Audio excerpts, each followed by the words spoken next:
What's up, y'all?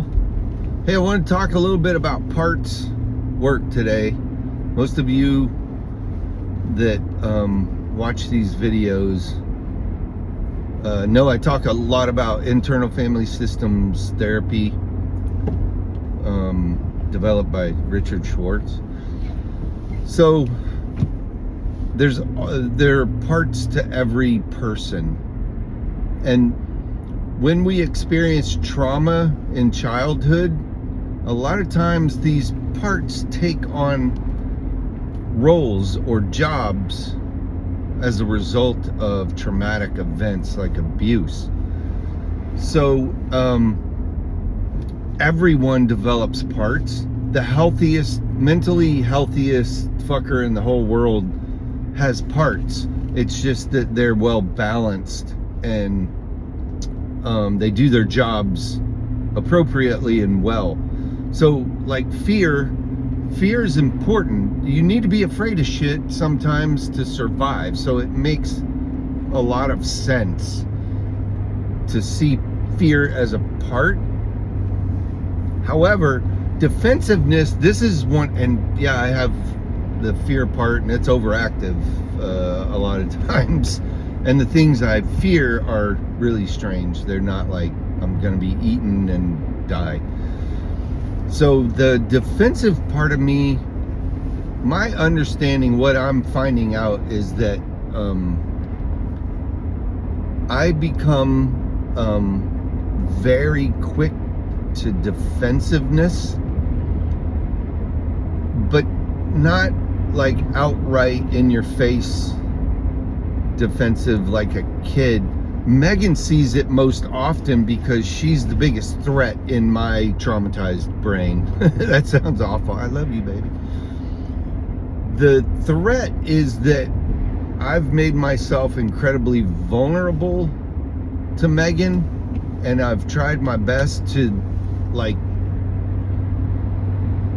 work on these things that cause trouble for me, these overactive parts. And defensiveness is one that affects her very much as well, because sometimes Megan will bring something to my attention, or just like bring something up that I said, or it's not even that I did anything wrong. Like that's kind of one of the indicators that I have this hyper defensive part of me, because she can be talking about something that isn't anything I've done or said or like messed up or did wrong. I don't know, whatever you want to say. But it can just be a perceived, she's snarky with me today, so I better watch out. Like those sort of things. I have lived my life in a state of defense. My brother Kyle will most likely be able to tell you a lot about it, because we talked one time, like he brought up that I was selfish. Like in my recovery, I ask for feedback, and one of the characteristics that I've shown over the years is selfishness, in that not like, no, you can't have half of my sandwich. Like that's not the selfishness that he was referring to. It's like selfishness with myself and with others, like those sort of things. It's like this subtle selfishness, not outright I will not share with you selfishness.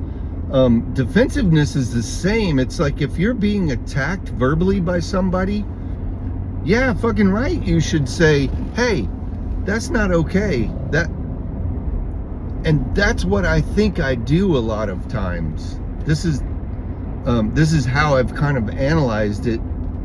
My defensiveness is all whacked out in that we watch everyone as a perceived threat. That's like 100% a trauma thing, that I've lived in that way. Like, I love you, I will give you your chance, but the slightest misstep or whatever that could potentially be seen by me and my traumatized brain as a threat, like a relationship that could go sideways, your friendship is done. Like, that's how I've always lived, in that you have one chance to fuck up with me and that's it, which is awful. That I don't promote that type of lifestyle or thinking, but yet I developed that way of thinking. It's like, oh yeah, I'm loyal. I will love my friends and my family and my wife. Like, I will love you to death. But this heightened defensiveness that I've developed, and that I developed in childhood, has a very short leash with people, and that's not nice. That's not nice. That's not the right word, but it's not fair. That's what it is. It's not fair to others to perceive them as threats without a fair chance. And me saying, you got one chance and then you're not my friend. I don't say that to anyone, but that was really my motto, like especially college and then younger adult years, early career, that type of stuff. I had no idea that this was how I viewed the world. I mean, maybe you're listening to this and you can think of a time where you were really defensive, like you thought somebody was really being rude or mean, or oftentimes it's those that are closest to us that cause the most disruption, because they're the people we have allowed ourselves to be vulnerable with, and vulnerability is dangerous. It's the gateway to health and happiness and love and connection. Vulnerability is super important. I'm just being humor is one of my responses, but the point is, my defensiveness has caused a lot of problems over the years with relationships, not just currently, but most intensely in my marriage, for example, because that's the most high risk relationship I have in my life. Now, the cool thing that happened, so this parts work, oftentimes what you end up doing is, if you struggle with something like I'm talking about defensiveness, how I get really defensive. I sat down the other night and I did my meditation, and I was getting really frustrated. I've been having some knee problems, so I can't sit in my normal cross-leg like meditation position and everything. I was about to get up and just be done for the evening, but I hadn't gotten to my check-in. I check in with certain parts. Lost my train of thought. Oh, so I was really uncomfortable and I was about to get up because of my knee, and I thought, well, I just shifted and sat in a different way. I get hung up on like I have to sit a certain way, and so I thought, you know what, fuck it, I'll just sit like this. It was comfortable, and so I just did some breathing, kind of checked in, and went to a moment of defensiveness in my memory, and where I felt that in my body, and it was kind of up in my higher chest. And so I started having a conversation with it. It feels really weird when you first start doing this, but it ended up, I was like, hey, I know I have this defensive part and you've been really helpful in a lot of ways, but right now this hyper defensiveness is not really helping. And you get answers from these parts of yourself. This was the first one I'd really sat down and done on my own without a therapist. And I ended up discovering that Danny is the name of this defensive part. I just was trying to come up with something that would fit. And then I asked, like, can I use a name with you? I don't want to call you defensiveness or it. And they're like, yeah, whatever, I don't care. I'm like having this conversation. So Danny was like, look, there were some people that really fucked you over, like hurt you really bad. Why would you want to get close to people? Well, because love is important. Like, I want to connect with my wife. Yeah, but you've been hurt. Like, there was this pushback from a part that I was talking to inside of my body. And it ended up that I said, look, this is not helping with Megan, with my marriage, with my relationships. Could you at least dial it down?